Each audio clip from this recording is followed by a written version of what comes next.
ॐ अज्ञानतिमिरन्धस्य ज्ञानाञ्जनशलाकया चक्षुरुन्मीलितं येन तस्मै श्रीगुरवे नमः।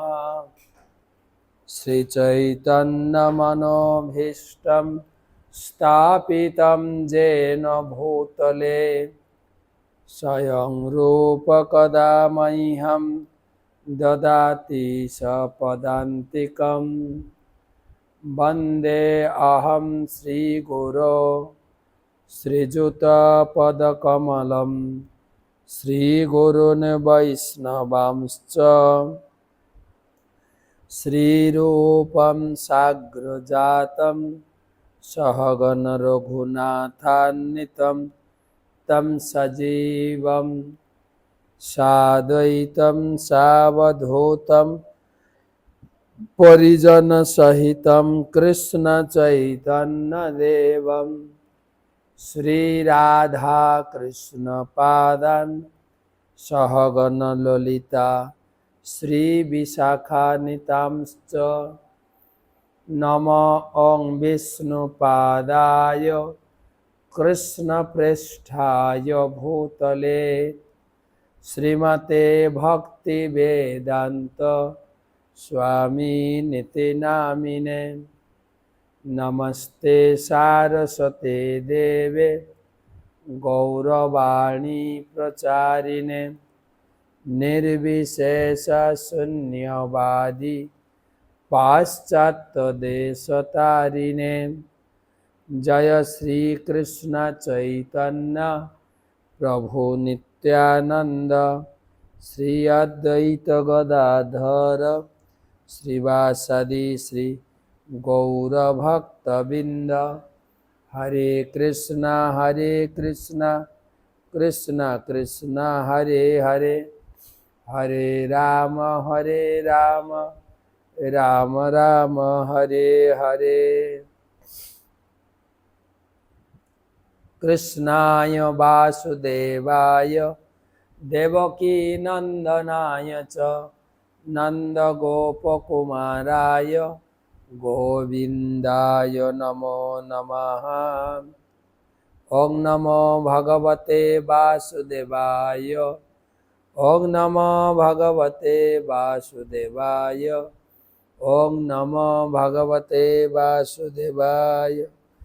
नारायणं नमस्कृत्य नरं चैव नरोत्तमं देवीं सरस्वतीं व्यासं ततो जयमुदीरये। तमादिदेवं करुणानिधानं तमालवर्णं सुहितावतारम् अपार संसार समुद्र सेतुं भजामहे भागवत स्वरूपम।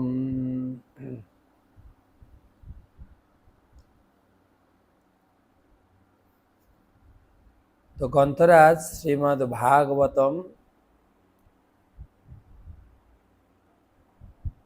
महापुराण षष्ठ स्कंधेर एकादश अध्याय বৃত্রাসুর এবং দেবতার যুদ্ধের বৃত্রাসুরের বক্তব্য প্রসঙ্গে আজকে 1298তম ক্লাস রসমাধুরী সেমিনার। সবাইকে জানাই কৃষ্ণপ্রীতি শুভেচ্ছা অভিনন্দন। গরমে একটু সাবধানে থাকবেন, সবাই একটু জল খাবেন। আর সিজন ফল, সিজনের ফল আম। আমি তো গাছের গোড়ায় আম কুড়িয়ে খাচ্ছি। আজকেও প্রচুর আম কুড়িয়েছি, প্রচুর আম। খাওয়ার থেকে কুড়ানোর আনন্দ। সকালবেলা একদম কাঁপিয়ে এক পশলা বৃষ্টি হয়ে গেল, তারপরে আবার এক পশলা বৃষ্টি হলো ঠিক 9টা থেকে 9টা, 9:30, 9:40 পর্যন্ত সকালে প্রচন্ড বৃষ্টি, প্রচন্ড বৃষ্টি। তো বেশ পরিবেশটা ঠান্ডা হয়ে গেছিল, কিন্তু বিকালের দিকে আবার ভ্যাপসা গরম শুরু হলো। যাই হোক, ডাক্তার বলছেন বেশি করে একটু জল খেতে, বেশি না, কমপক্ষে 2.5-3 লিটার জল তো প্রতিদিন খাওয়া উচিত। আবার আপনি বলবেন জল খাওয়া হয় না, জল পান করা হয়, কিন্তু ছোটবেলায় শিখেছিলাম না, জল খাই ঢক ঢক, শীতে কাঁপি ঠক ঠক। খাই ভাষাটা আছে, আমাদের কবি সাহিত্যিকরাও লিখে গেছে, ছোটবেলায় পড়েছি। আর পুরুষোত্তম মাসের প্রায় আজকে 20 দিন হয়ে গেল, হাতে মাত্র 10 দিন আছে। আজকে 5 তারিখ, 15 তারিখে মানে 14 তারিখে শেষ, 15 তারিখে পারণ বা ফিস্ট প্রসাদ।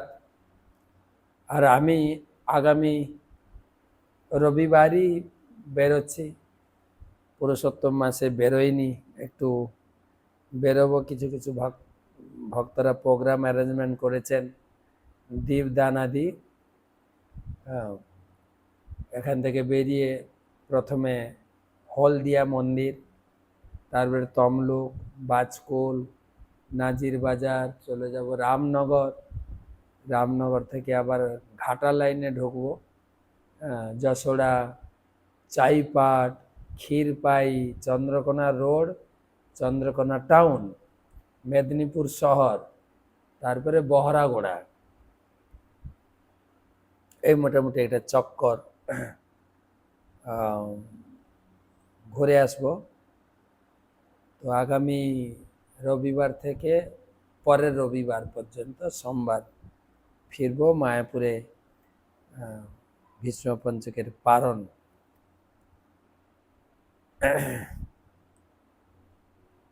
তো আজকে 5ম শ্লোক থেকে পড়ব, যুদ্ধের ঘটনা শুধু দেখবেন, এবং এই যুদ্ধের যেহেতু ভাগবতমের শ্লোক,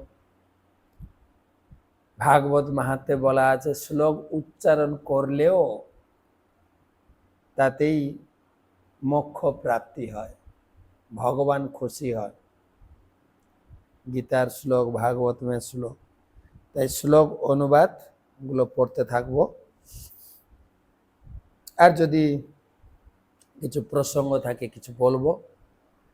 তো তার আগে আমি গুরুদেবের চরণে প্রণাম নিবেদন করে তার অহেতুকী কৃপা আশীর্বাদ প্রার্থনা করি। নমঃ বিষ্ণুপাদায় কৃষ্ণ পৃষ্ঠায় ভূতলে শ্রীমতে জয়পতাকা স্বামী নীতি নামিনে নম আচার্য পাদায় নিতাই কৃপা প্রদায়িনে গৌর কথা ধামদায় নগর গ্রাম।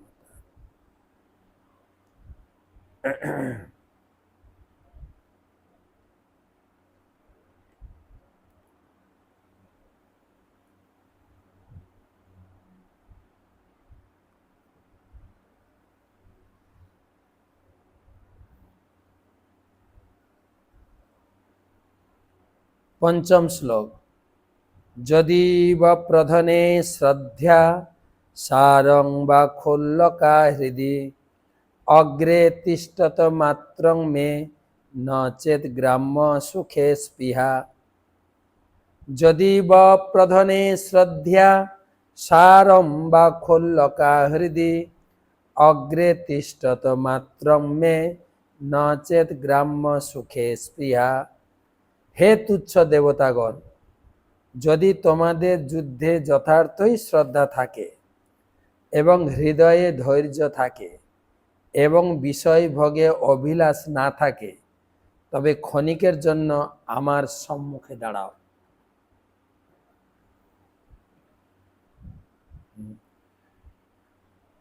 বৃত্রাসুরের কথা পরশু তার আগের দিন, গতকালকে তো আমরা চৈতন্য সুধা পড়েছি। বৃত্রাসুর তার কথা তার লোকেরা শুনল না,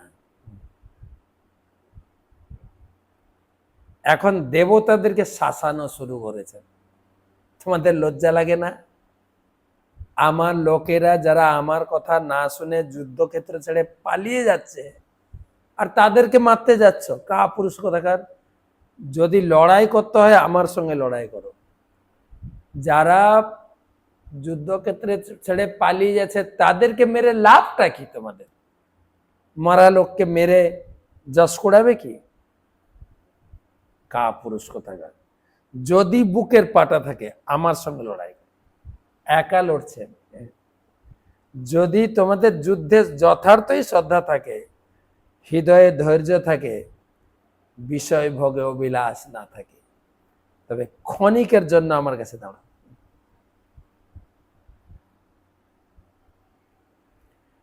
অর্থাৎ ক্ষত্রিয় বীরত্ব প্রদর্শন করো আমার সঙ্গে। দু চারটা লোক পালিয়ে যাচ্ছে, মেরে দিয়ে দিলাম, ওতে কি যায় আসে?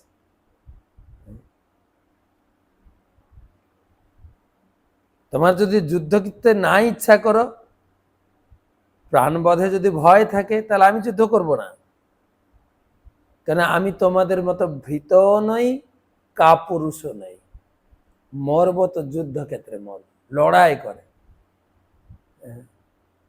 লড়াই করে বাঁচতে চাই। লড়াই লড়াই লড়াই চাই। পার্টির লোকের আগে স্লোগান দিতে হবে। এই স্লোগানগুলো সিপিএম এর আমলে ছিল।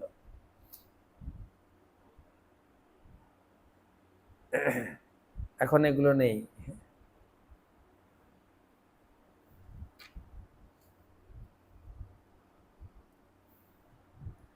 एवं सुरगणम क्षुब्ध भीषयन वपुषा रिपुन बाणादत समूह प्राण जेन लोका विचेतसः।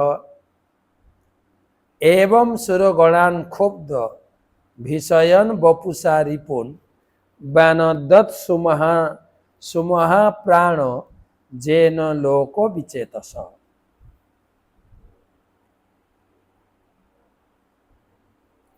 সুখদেব গোস্বামী বলছেন, মহাবলশালী বৃত্রাসুর ক্ষুব্ধ হয়ে তার বিশাল ভয়ঙ্কর শরীর প্রদর্শন পূর্বক দেবতাদের ভীত করে এমনভাবে গর্জন করেছিলেন, তার ফলে সমস্ত প্রাণীবর্গ মূর্ছিত হয়ে পড়েছে। দেখেন তো দেবলোকে আনন্দ আছে কিনা। সপ্ত স্বর্গে যাব, স্বর্গে যাব, দেবতারা আমাদেরকে রক্ষা করবেন। ভাগবতে, পুরো ভাগবতে দেবতারা কি বলছে? দেবতারা বিষ্ণুর দরবারে ছুটছেন। আমাদের ছোটবেলা থেকে একটা কথা শুনেছি, রাখে হরি মারে কে। এখন আমাদের হিন্দু সমাজে হরি মানে সবাইকে হরি বলি না তো। হনুমানকেও হরি বলছে, রামকেও হরি বলছে। রাম হরি, হনুমান তো হরি না। হনুমান তো হরির ভক্ত, হনুমান তো হরির দাস। দাসকে হরি বললে কি অপরাধ হচ্ছে না? তা আমাদের পরিকাঠামোটা জানতে হবে।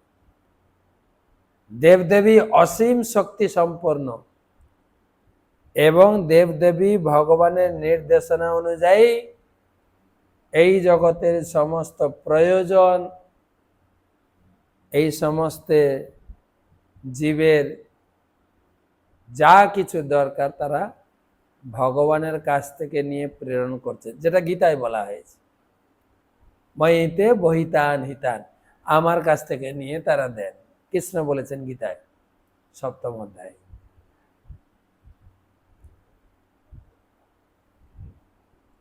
তাই দেবতাদের স্বতন্ত্রভাবে ভগবান বলে পূজা করাটা অপরাধ।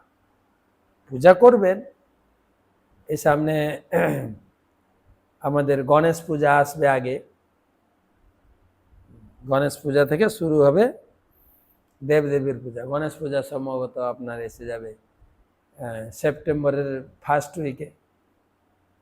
তারপরে বিশ্বকর্মা পূজা, দুর্গা পূজা, লক্ষ্মী পূজা, কালী পূজা, সরস্বতী পূজা সিরিজ চলবে। পূজা করব অবশ্যই, কিন্তু স্বতন্ত্র ভগবান নয়। ভগবান তো একজনই, কৃষ্ণ। তিনি যুগে যুগে অবতীর্ণ হন। তো সে অবতার যাকে তাকে অবতার বললে তো হবে না, অবতারের লিস্ট রয়েছে ভাগবতম, কাকে অবতার বলা যায়। মৎস্য, কুর্ম, বরাহ, নৃসিংহদেব, বামন, দত্তাত্রেয়, কপিল, কুর্ম অবতার আছেন, দত্তাত্রেয় অবতার আছেন, হয়গ্রীব অবতার আছে, অবতারের লিস্ট আছে ভাগবত। যাকে তাকে অবতারের আসনে বসানোটা অপরাধ। আপনি যদি ব্যাংকে গিয়ে আপনার একটা ড্রাফট সই করতে হবে, আপনি পিয়নকে বলবেন যে স্যার আপনি আমার ড্রাফটটা সই করে দেন, বলছে না তো ম্যানেজার করুন। আরে ম্যানেজার আপনি, সব তো এক, সব স্টাফ এক, এখানে আবার ভেদ আছে নেই। সবাই ব্যাংকে চাকরি করে, সবাই ব্যাংকের টাকা খায়, সবাই ব্যাংকের থেকে বেতন পায়। আমি আপনাদের ভিতরে কাউকে ভেদ দেখি না, আমি সবাইকে সম্মান করি। বলুন না গিয়ে, পাগল বলে আপনাকে ব্যাংক থেকে ঘাড় ধাক্কা দিয়ে বের করে দেবে, পাগল পাগল গালি দিয়ে। আর এই আমরা ধর্মের ক্ষেত্রে একদম গলা উঁচু করে বলে সব ঠাকুর এক, ঠাকুরের ভিতরে কোনো ভেদ নাই। আপনি সব জেনে ফেলেছেন নাকি? গীতা পড়ুন, ভাগবতম পড়ুন। ধর্মের ব্যাপারটা ধর্মের বই পড়ে কথা বলতে হবে।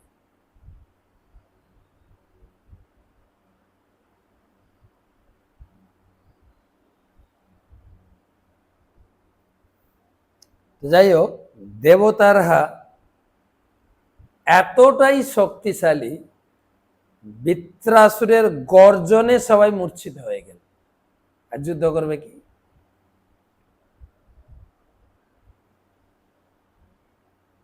তবে দেবতাদের একটা গুণ হচ্ছে তাদের জীবনে কোনো বাধা বিপত্তি সবসময় ভগবানের শরণাগত। এটা হচ্ছে সাধারণ মানুষ, অসুর এবং দেবতাদের পার্থক্য। সব সময় ভগবানের শরণাগত, আর সেটাই পন্থা।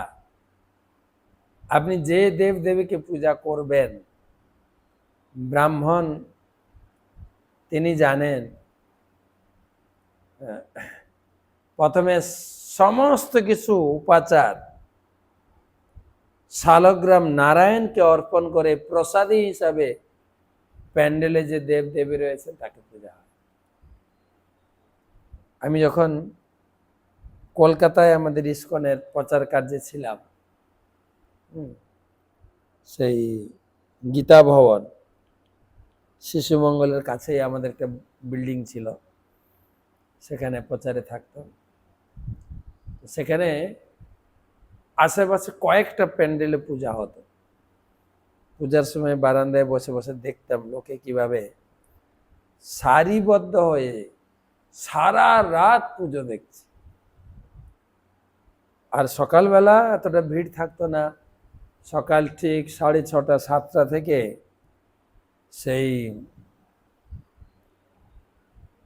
বিভিন্ন প্রকার বিষ্ণু সহস্র নাম পাঠ করতেন দেখতাম।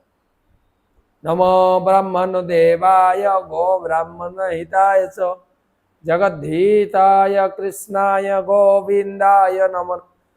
প্যান্ডেলের আওয়াজ আসতো, চারিদিকে মাইক। তো তখন ভাবতাম এটা দুর্গা পূজা হচ্ছে নাকি এখানে বিষ্ণুর উদ্দেশ্যে যজ্ঞ হচ্ছে, কেন ব্রাহ্মণ জানে। আর অষ্টমী নবমীতে সব মহিলারা ছোট ছোট শিশুদের নিয়ে অঞ্জলি দিতে যেতেন, অষ্টমীর অঞ্জলি, নবমীর অঞ্জলি, প্রায় কৃষ্ণ মন্ত্র আর বিষ্ণু মন্ত্র।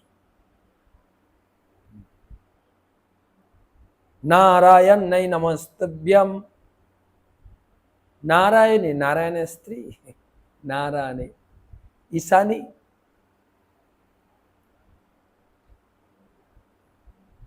যারা শাস্ত্রজ্ঞ, শাস্ত্র পড়েছেন বা যথার্থ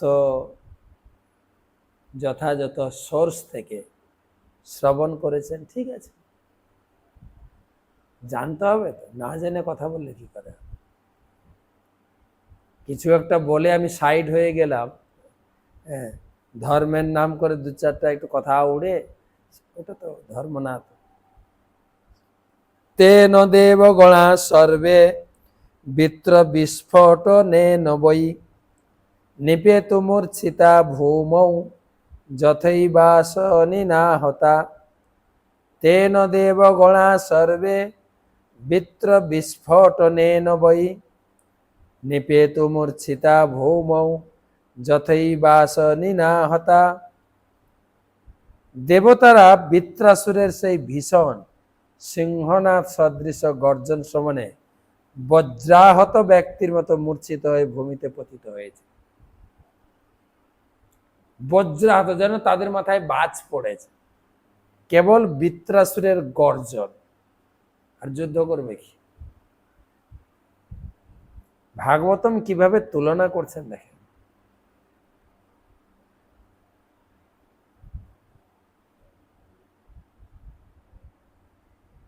অর্থাৎ একদম নিচু লেভেল থেকে দেবতা পর্যন্ত সবাই বিষ্ণুর শরণাগত।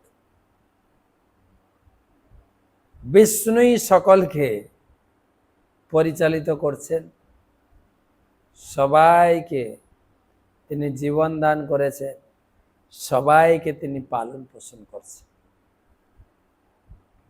এই জগতে তো সবাই নাম কিনছে, যেরকম যখন তৃণমূল ছিল তারা নাম কিনছিল লক্ষ্মীর ভান্ডার, আবার এখন এসে বিজেপি অন্নপূর্ণা ভান্ডার। তোমার ভান্ডার না তো, এটা লক্ষ্মীর ভান্ডার। তুমি যদি মনে করো আমি লক্ষ্মীর ভান্ডার দিচ্ছি, আমি লক্ষ্মী, তাহলে পতন। অন্নপূর্ণা পার্বতের একটা প্রকাশ, অন্নপূর্ণা, মাতা অন্নপূর্ণা, যে জনগণের থেকে আদায় করে যে অর্থ তহবিল জনগণের সেবায় লাগবে, সেটা ঠিক আছে। হ্যাঁ, প্রবাদ উদাহরণ দিয়েছেন, যেরকম সূর্য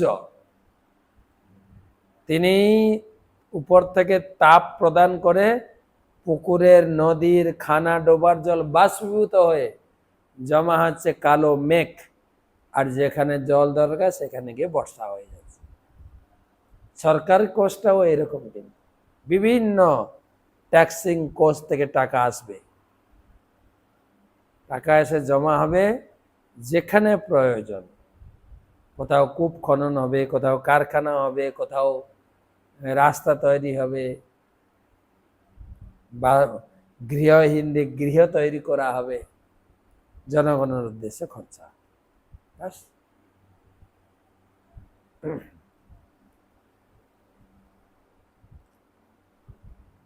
তো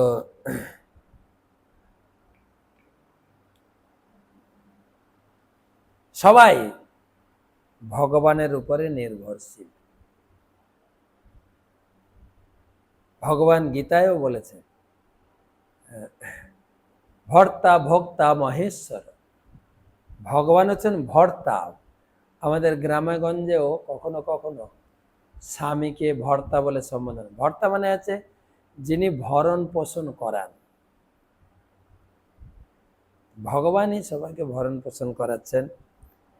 দেবতারা এখানে আচরণ করে দেখাচ্ছেন যে আমরাও ভগবানের উপরে নির্ভরশীল, তোমরাও আমাদের পদাঙ্ক অনুসরণ করো, যে আমরা সর্বে সর্বা নই, আমরাও অসুরের ভয়ে ভীত,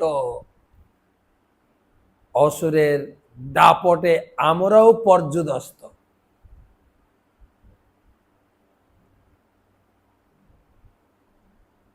তার মানে এই নয় আমি দেবদেবীর নিন্দা করছি না, আমি জাস্ট পরিস্থিতিটা বোঝানোর চেষ্টা করছি যে সব ধর্মে যেরকম এক ভগবান, আমাদের সনাতন হিন্দু ধর্ম একজন ভগবান। একম শাস্ত্রম দেবকী পুত্র গীতম। একটাই শাস্ত্র পড়বেন, সনাতন ধর্মের মূল শাস্ত্র হচ্ছে গীতা। এক দেব দেবকী পুত্র এব, এক মন্ত্রস্তস্য নামানি জানি, কর্মাপি একম তস্য দেবস্য সেবা।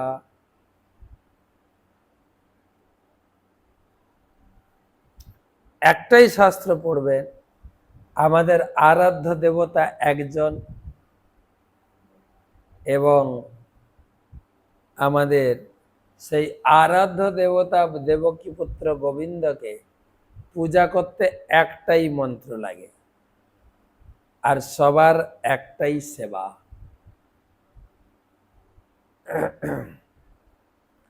তাই ভাগবতমে প্রদর্শন করা হচ্ছে, দেবতারা দেখাচ্ছেন আমরাও ভগবানের বলে বলিয়ান, আমাদের নিজস্ব কোনো ভান্ডার নেই।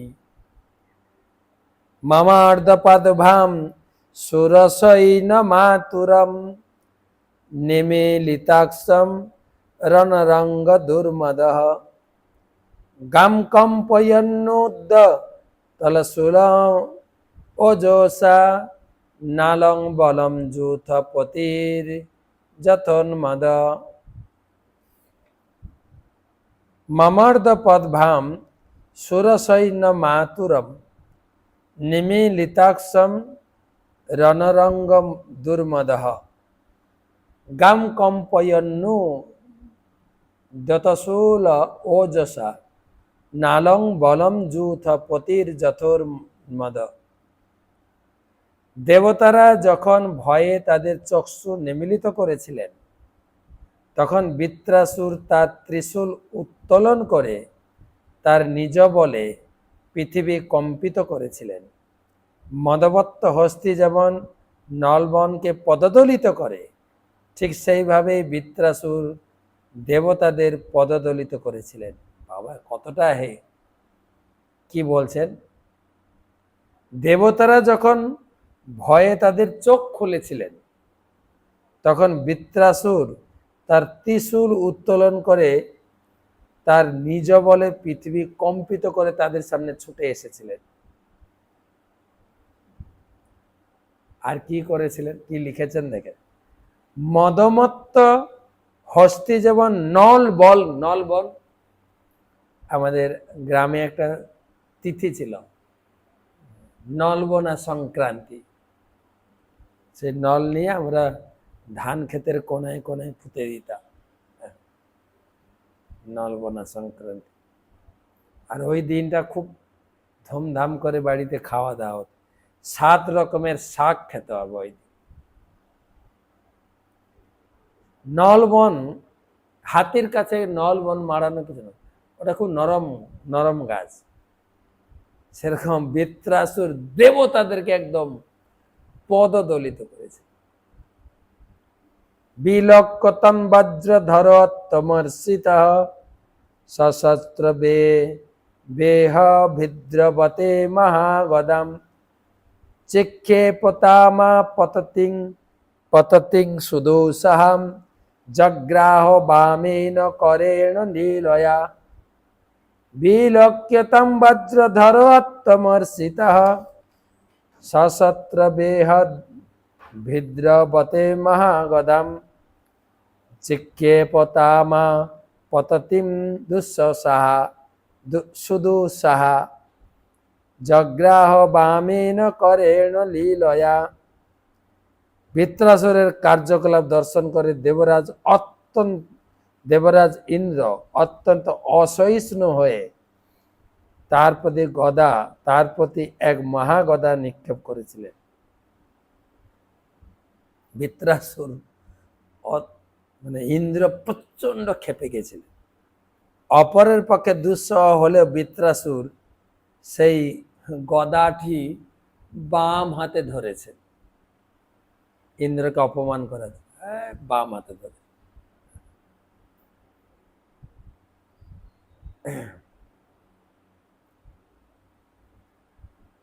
स ইন্দ্রশত্রু কপিত ভীষম তয়া মহেন্দ্রবাহম গদয়োরুবিক্রমঃ জঘান কুম্ভস্থল উন্নদন্মৃধে তৎকর্মম সর্বম সমপূজ্য অর্ণিপ। स ইন্দ্রশত্রু কুপিত ভীষম তয়া মহেন্দ্রবাহম গদয়োরুবিক্রমঃ জঘান কুম্ভস্থল উন্নদন্মৃধে তৎকর্ম সর্বে সম পূজয় অন্নিপ। হে মহারাজ পরীক্ষিত, অত্যন্ত বিক্রমশালী ইন্দ্রশত্রু বৃত্রাসুর তখন অত্যন্ত ক্ষুব্ধ হয়ে যুদ্ধক্ষেত্রে প্রচণ্ড গর্জন করে ইন্দ্রের হস্তি ঐরাবতের মস্তকে সেই গদার আঘাত করেছিলেন। তার এই বীরত্ব কার্যের জন্য উভয় পক্ষের সৈন্যের প্রশংসা করেছে। একদম ঝাঁপিয়ে পড়েছে গদা নিয়ে ঐরাবতের মাথায় এক আঘাত করেছে। তারপরে কি হলো আমরা কালকে পড়ব। তো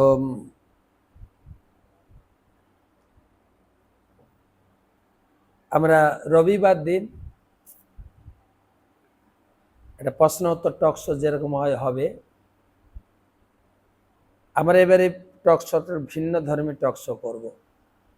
প্রত্যেকের প্রশ্ন আপনারা যদি কোনো প্রশ্ন থেকে পাঠিয়ে দেন, কালকের ভিতরে আমরা আপনার প্রশ্নটি টকশোতে আলোচনা করব।